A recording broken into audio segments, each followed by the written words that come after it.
Hey there, everyone. Is a picture really worth 1,000 words? I'll show you this picture. I did it for the thumbnail of this particular video that you're looking at right now. So anyway, as we proceed through this video, I'm going to show you the actual footage from this. I'm also going to read to you the story that was put out by the local Fox affiliate here. And then I'm going to regale you with some of the words that come directly out of Riverside County and what their use of force looks like.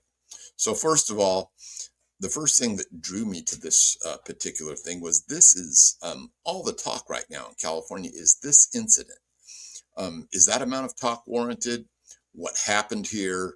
Was there excessive force, or was this by the book? So let's get into it, shall we? The first thing I'm going to do is I'm going to discuss, if you will, what exactly happened here. This individual was being pulled over by Riverside County Sheriff's Department. Apparently, he had initially failed to yield, and then they get to a point where he gets out of the truck.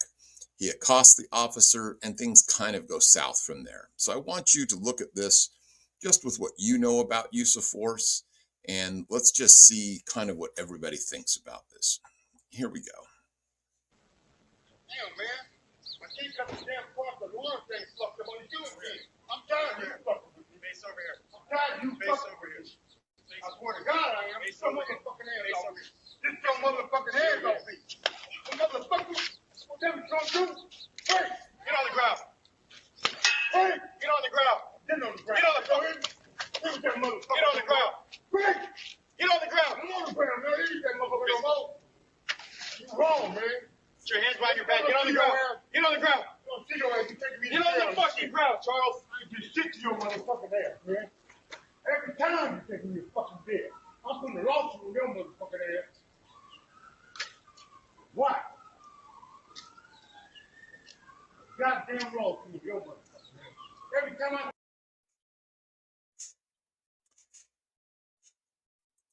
So anyway, that happens to be the totality of everything that went on there. So when I say my particular view of this is that he pulled the guy over. Apparently, at some point, he had perhaps failed to yield earlier in this. The guy approaches him. He's not being compliant. He's not doing what he's being told to do. And so at some point, as this officer goes to try and make the arrest and reaches for the guy's arm, the guy pulls away and starts to become even more confrontational. And then the officer takes a swipe at him. In my view, this is either a distractionary strike or this is a chance for him to gain distance. He manages to deploy his baton after gaining some of that distance. Still no compliance. He takes 2 swipes to the guy's buttocks.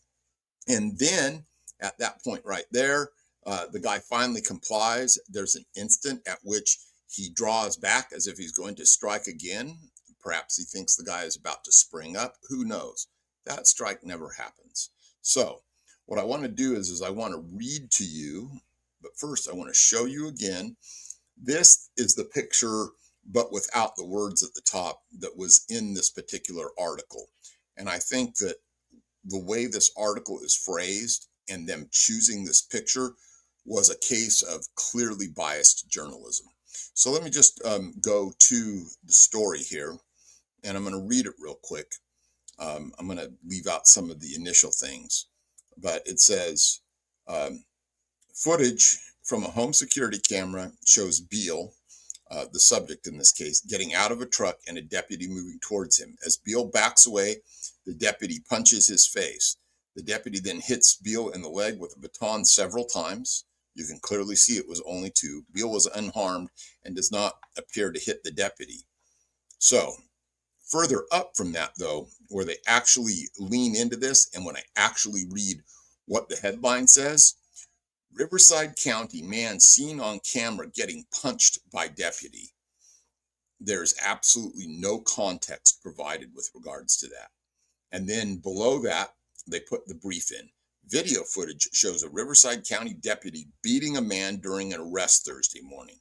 The video shows Charles Beal, who was arrested on a drug-related warrant, backing away as the deputy punches his face. Clearly, he was gaining ground backwards. The deputy was creating space. But I want to hear what you guys have to say about this. The sheriff's department said Beal failed to follow the deputy's commands. This is the only time at which they kind of start to get it right. Beal's brother said he was unarmed and the deputy didn't need to resort to violence. So I'm going to read the rest of what was being said here. What they're saying. I'm not against no police officers for doing their job, but if a person don't have a weapon on them, if a person don't rush you and hit you, there's no need to put violence on violence, said Frank Reed, brother of Beal. He said Beal does have a criminal history. Most of his arrests have been for failure to appear in court related to a possession charge. He also said Beal struggles with mental illness, and the reason he's missed court is because he is often in the hospital.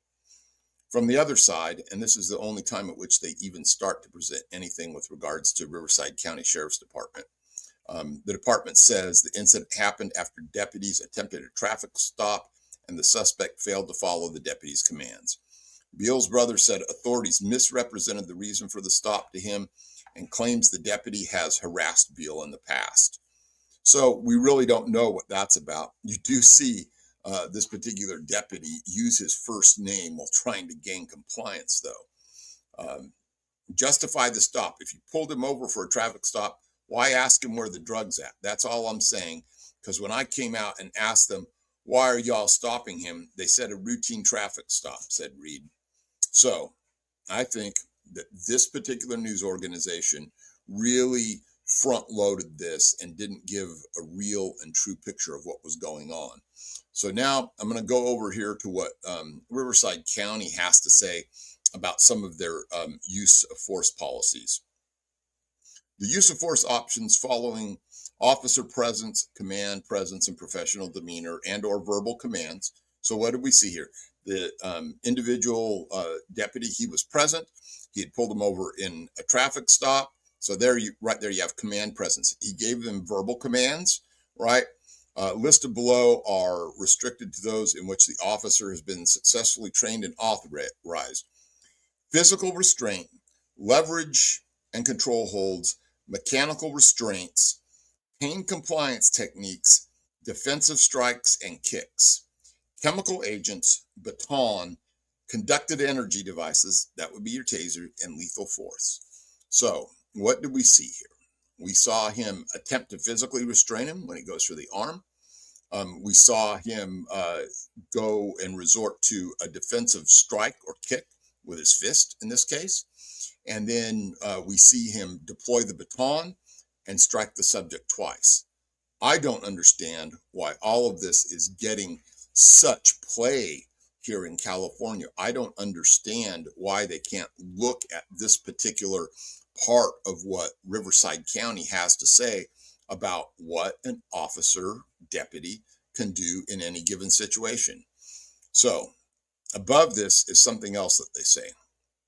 The reasonableness of force will be judged from the perspective of a reasonable officer at the scene at the time of an incident.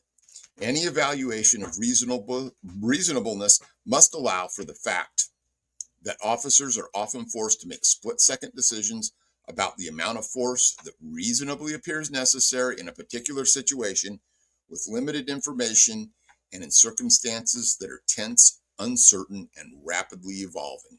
Where have you heard that before? Supreme Court. Given that no policy can realistically predict every possible situation an officer might encounter, officers are entrusted to use well-reasoned discretion in determining the appropriate use of force in each incident. Officers may only use a level of force that they reasonably believe is proportional to the seriousness of the suspected offense or the reasonably perceived level of actual or threatened resistance. So I saw threatened resistance in that case. My question is, what did you guys see? I'm going to play this one more time for you real quick.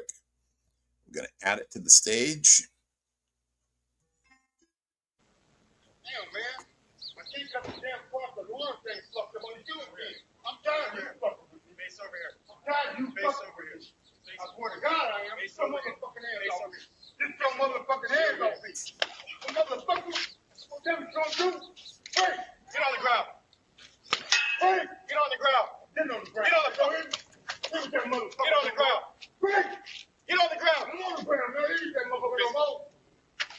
wrong, man.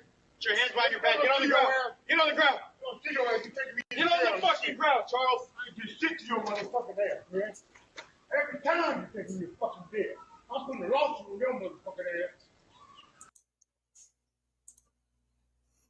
So tell me what you guys think. Put in your 2 cents worth. Was this excessive force or was this wholly justified? Was this a textbook use of force? This is Russ Hamilton. I'm signing off.